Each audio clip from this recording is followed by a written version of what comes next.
So my name is Marcel, and I'm from Australia, and my show is called Smile, the Story of Charlie Chaplin, and it's a one-man comedy play all about the life of Charlie Chaplin.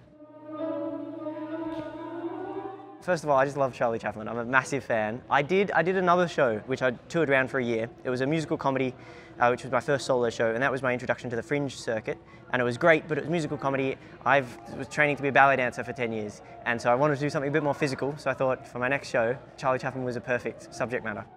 And I had no idea that I just thought he did all the sort of silent slapstick stuff. I had no idea that he made full-length films, and the full-length films are great, and then he made Talkies and The Great Dictator and Monsieur Verdoux and all these other later films. So I was just amazed that there was so much about him that I didn't know. And then also I read his autobiography. So I've been a big fan of his he's been sort of a big inspiration for many years, but it was only sort of last year that I got the idea for this show.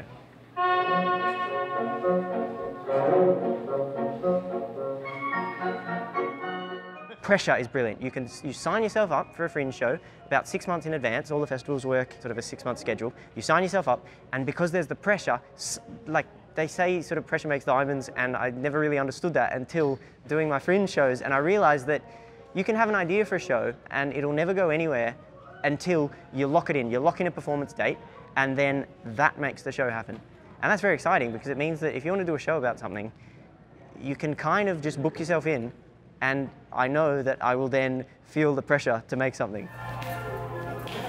It makes a mockery of doing a show for one run. It's like, forget about it. The show already is so different from when I first did it I did it in September last year for the first time, but I've since done about 50 performances at like 7 or 8 different festivals. And not only, like, doing so many performances means that the show can get sort of into your soul, and so you can sort of know it inside out. But also, being able to do different seasons means that you have time off in between, which is sort of invaluable because you have time to sort of reflect on the season, and then you have another rehearsal process to re-rehearse and, like, if make your changes.